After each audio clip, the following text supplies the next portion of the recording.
कौनो सखी अपने सखी से कहत बा भैया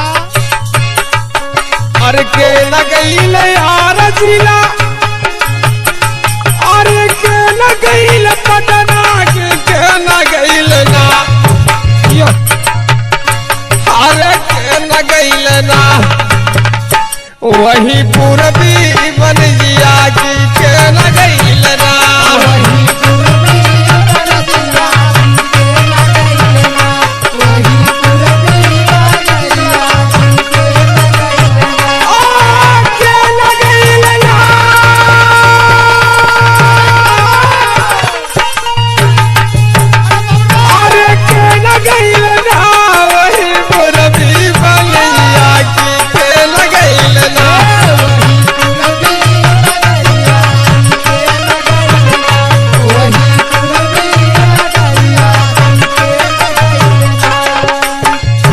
अरे सखी तनकी सुना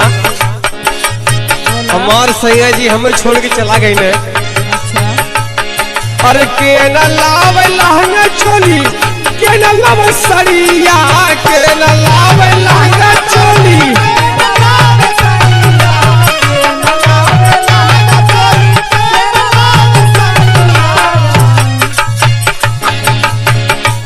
अरे के न लावे लहंगा चोली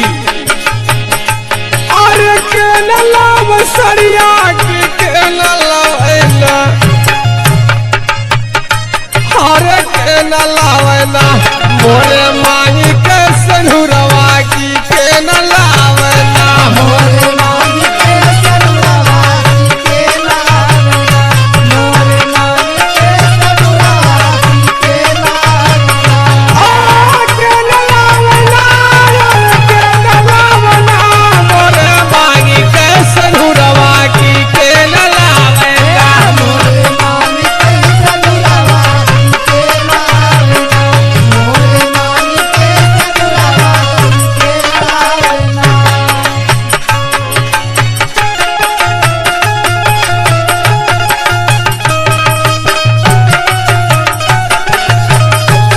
क्या बात है क्या बात है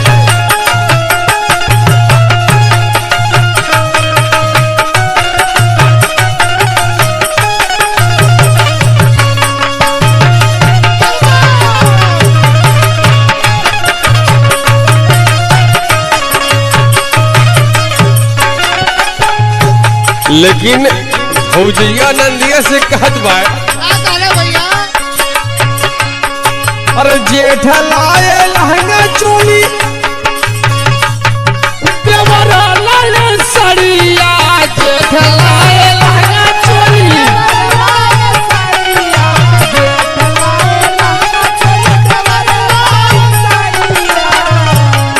अरे जेठ लाए लहंगा चोली देवरा लाए सड़िया मरने रखूला